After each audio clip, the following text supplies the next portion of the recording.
Assalamualaikum warahmatullahi wabarakatuh. Good morning, ladies and gentlemen. Thank you for attending this presentation, and it's such an honor for me to share this topic today in front of you. First of all, I would like to introduce myself. My name is VIRGEA KRISMANDA. I'm from Human Resources Department, and I will talk about a topic I call a good communication. The purpose of this presentation is I want to share you the trick how to have a good communication skill, especially the function of your workplace. And then the agenda of this presentation, I will divide into three parts. The first one is definition, and then I will discuss about the functions, and the last I will talk about the way of having a good communication skills.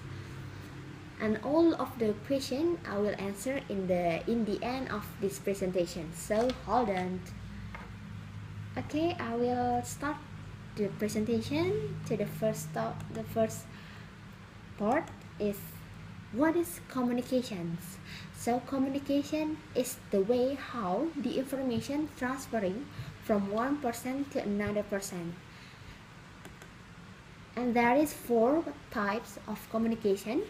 The first one is vocally and written, visually and non-verbally. The first one, vocally. So when you speak with your word to another person and then they speak to you, it's the type of vocally communications. And second, written. Maybe when you use digital printing, like you read a book, magazine, maybe read a website, that is the type of written communication. The third is visually. Maybe when you look at into a graphics, a chart, and logos, and also banner, it's an example of visually communications. And the last, non-verbally.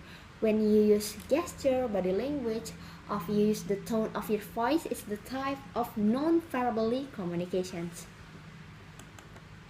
Then we go to what is the function of having a good communication.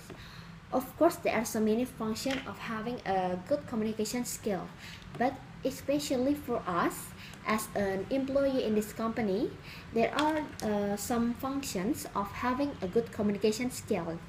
The first one is communicate with other people. Well, you can use a good communication skill when you have a chit chat, maybe a conversation with the other employee. And the second is sharing your opinion about a topic, and in a discussion, maybe a meeting, you can share your topic using your communication skills, so everyone can know your opinion about that topic. The third is doing presentation in a business meetings. Maybe when you hold a business meeting and you are become a speaker, you can use that skill to make a good communication between a speaker and an audience.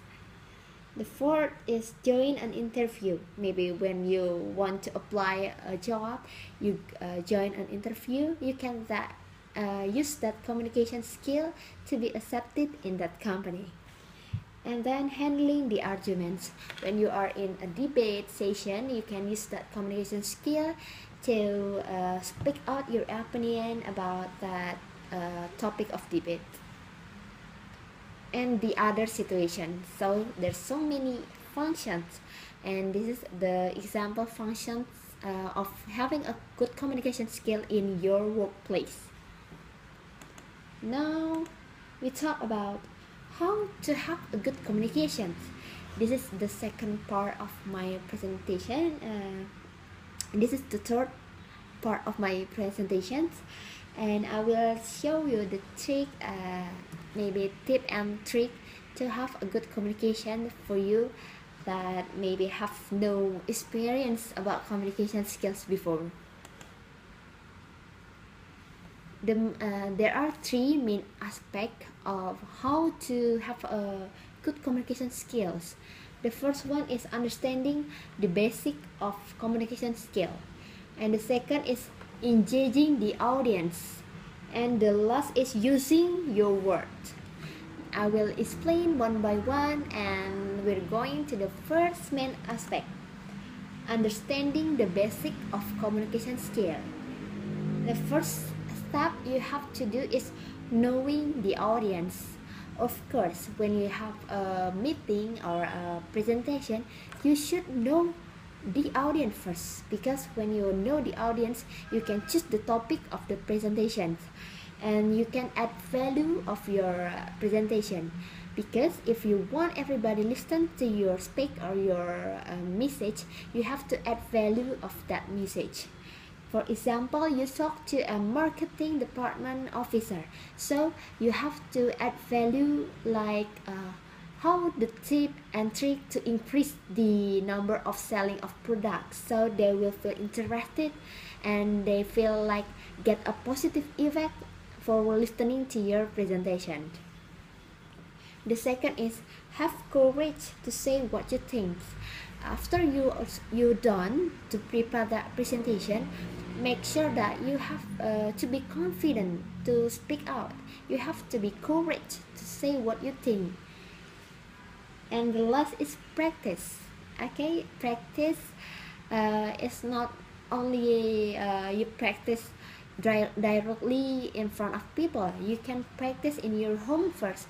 Maybe you can stand in a mirror and you say like you are in a real presentation, you say the word and you use gesture.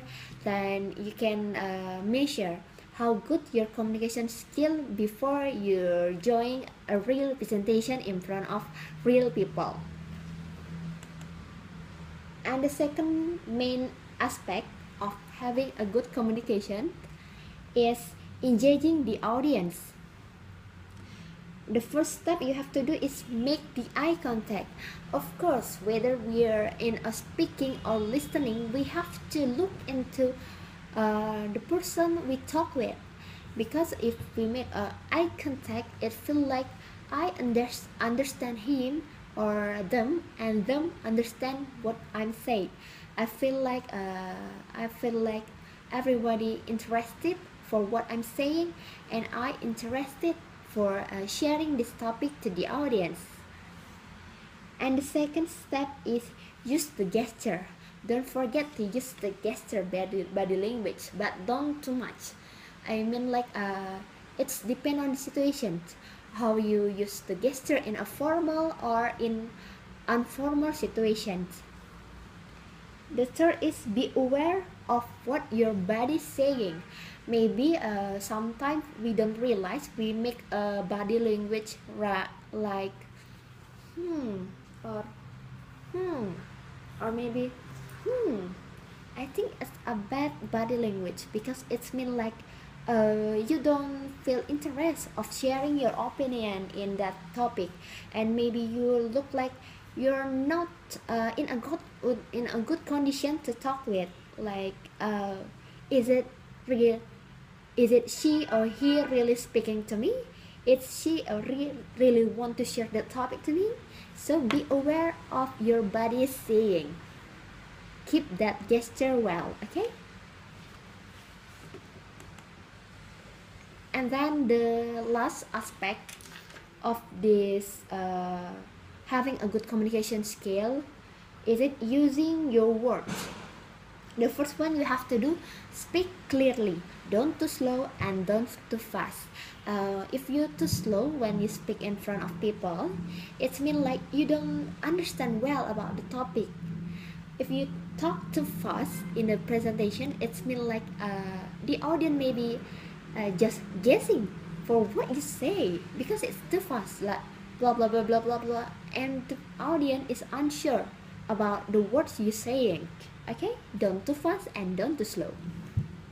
The second is pronounce your word correctly. If you want to avoid a miscommunication, so say that word in a correct way, fluently, so that the audience can understand for what you're saying, the words that go out from the mouth. Okay, so you have to practice how to pronounce the correct words. The third is use the correct and communicative words. Sometimes we have to choose the communicative words to make people easier to understand what we're saying. Don't choose the hard word, because not all of the people can understand for what you're saying. So you have choose a communicative and easier to understand. And the last is use appropriate volume. Maybe you are a speaker in a room, but it's such a big room and you don't use any microphone, so you have to appropriate, you have to increase the volume to make sure all of the audience can hear what you're saying and they understand. So you have to adjust the volume by the number of the audience and the large or not that room is. Okay, ladies and gentlemen, maybe that's all for today. The topic of have a good communication. I have done describe about the definition, the function, and also the way to have good communication skill. And maybe for the question, I will answer it after I close this presentation. Thank you for your attention and time. See you in another presentation, in another opportunity. Assalamualaikum warahmatullahi wabarakatuh.